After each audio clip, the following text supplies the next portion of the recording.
Bueno, ahora ya tenemos, hablamos un poquito de la insulina, pero también me gustaría mencionar un poquito acerca del tejido adiposo, porque va a ser importante dentro de una patología. Ay, Dios mío. Es que esos apuntes los hice cuando estaba el año pasado en mi casa, porque fueron 2 semanas de Semana Santa. Y mi hermano tomó esta foto y la empezó a editar porque era de mi otro hermano.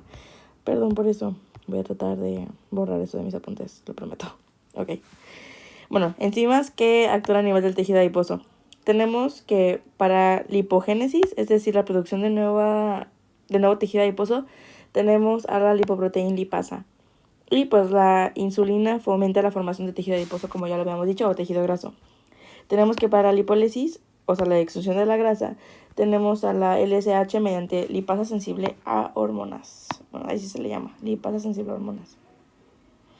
Y pues esto lo puede hacer mediante diferentes hormonas como lo son el glucagón, la GH, el cortisol, catecolaminas, que van a estimular a esta vía la destrucción de la grasa y que también se les llaman BUN negativas o catabólicas. Y pues la insulina como tal nos va a inhibir a toda esta vía. Ya puse ahí que jaja, ignoren eso, perdón.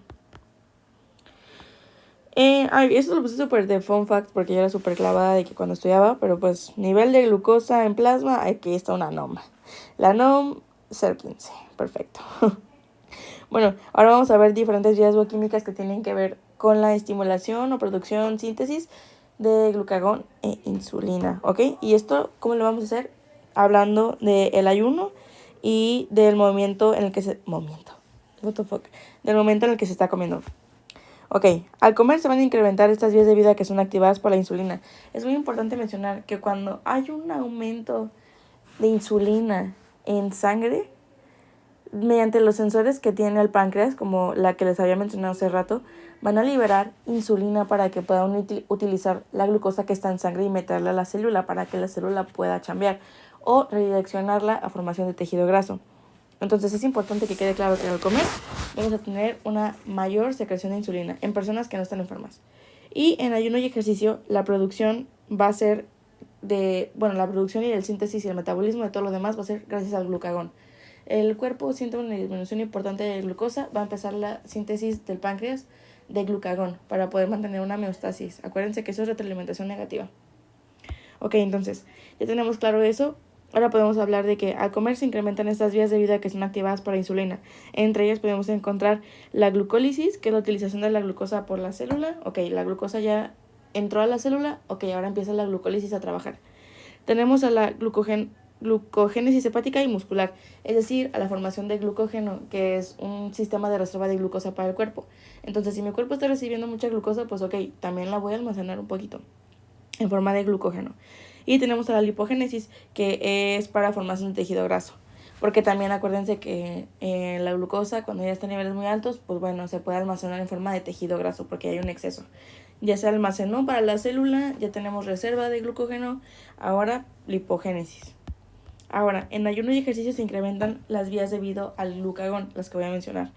Vamos a tener a la glucogenólisis, que es la destrucción del glucógeno para liberar glucosa. ¿Por qué? Porque en ayuno no estoy recibiendo ningún tipo de estímulo de glucosa en mi cuerpo y necesito tener glucosa para mi procedimiento y mi metabolismo basal de siempre. Entonces voy a destruir un poquito de glucógeno para poder liberar glucosa. Luego tengo la gluconeogénesis, que es la formación de glucosa por diferentes productos que no eran glucosa propiamente, como lo puede ser mediante aminoácidos o mediante lípidos, que se va a empezar a formar la gluconeogénesis. Luego tenemos la lipólisis, que va a ser la destrucción del tejido graso, que también se da por una cetogénesis. Y pues es importante mencionar que la gluconeogénesis y la lipólisis pueden llevar a la producción de cuerpos cetónicos, que son elementos muy ácidos y que en altas concentraciones podrían llegar a ser tóxicas. Y pues lo vamos a ver más adelante en una complicación de diabetes. Ok, ahora, pues retomando lo que les decía, estímulo para la secreción de insulina se va a liberar al comer debido a un incremento de glucosa en sangre. Aumenta la glucosa en sangre, los sensores que tiene el páncreas van a liberar insulina. Ahora, la glucosa que incrementó en la sangre se introduce a la célula beta del páncreas mediante el GLUT2, que era lo que habíamos visto ahorita, y se va a liberar la insulina. Y esto lo hace por un mecanismo muy importante. Va a entrar la glucosa a la célula beta por medio del GLUT2. se va a generar ATP y el ATP va a cerrar un canal de potasio que es sensible al ATP. Ocurre una despolarización gracias a que haya adentro una gran cantidad de potasio y se va a liberar la insulina y el péptido C, que acordémonos que el péptido C se libera al mismo tiempo que la insulina y nos funciona más adelante como un marcador. Entonces vamos a repasar. Entra la glucosa a la célula beta pancreática por el GLUT2. Aquí está. Luego vamos a tener que se va a generar ATP, porque va a llegar a la mitocondria y nos va a liberar ATP. El ATP que se va a generar aquí va a ser utilizado para cerrar un canal de potasio sensible al ATP. O sea, este canal es sensible al ATP. Cuando tiene aquí ATP va a cerrar los canales de conductancia al potasio, lo que va a hacer que mucho potasio se quede adentro. Es por eso que también mencionaba que tiene un factor importante en la regularización, no sé si se dice así, bueno, en que esté regulado el nivel de potasio extracelular, porque lo va a mantener adentro de la célula para poder liberar insulina y pues funciona como un mecanismo también de ayuda a la homeostasis iónica en el cuerpo. Y gracias a que hubo una despolarización por la gran cantidad de potasio, se va a liberar insulina y péptido C. Yay, así tenemos la liberación de la insulina. Ok, cuando un paciente tiene diabetes, se pueden utilizar medicamentos liberadores de insulina, por ejemplo, la sulfonilurea, y actúan cerrando los canales de potasio. Esto va a ser importante porque en este parcial sí les van a preguntar a lo mejor unos 3 medicamentos, pero nada más como en qué funcionan fisiológicamente, como la sulfonilurea que aquí les menciono, que actúan cerrando los canales de potasio para que se pueda liberar la insulina. Ok, ahora, para la secreción de insulina normalmente tenemos diferentes fases. La primera fase dura de 0 a 5 minutos después de comer y pues se libera en un solo pico. Luego tenemos a la segunda fase, que es posterior a que descienda el gran pico y se libera en forma de meseta constante. Entonces, de 0 a 5 minutos vamos a tener un pico. Luego, en la segunda parte posterior a este pico vamos a tener una meseta. ¿Ok?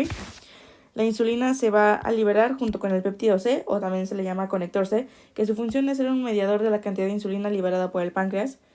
Y pues ya que se liberan la misma cantidad, también se le puede decir que funciona como un sensor o un coordinador acerca de la correcta función y liberación de insulina, ya que el péptido C tiene una vida media larga. Entonces lo puedes detectar en sangre, ya que la insulina tiene una vida media corta. La liberación de insulina es favorecida por las incretinas intestinales que van a estar en el tubo digestivo. Y al recibir alguna glucosa por vía oral, del tipo que sea, vamos a tener que la GLP, que es un péptido similar al glucagón, y la HIP, el péptido insulinotrópico dependiente de glucosa, van a favorecer la liberación de insulina pancreática.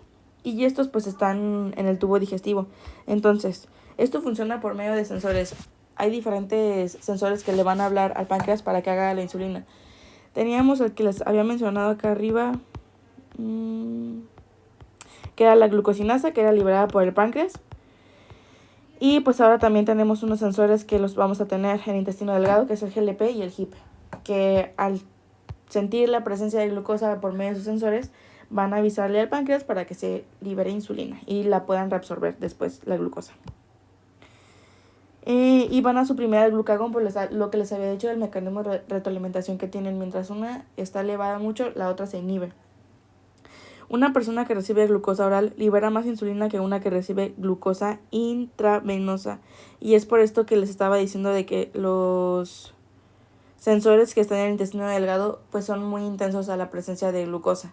Entonces lo pueden hacer más que por vía intravenosa, que por ejemplo en vía intravenosa solo tendríamos a las...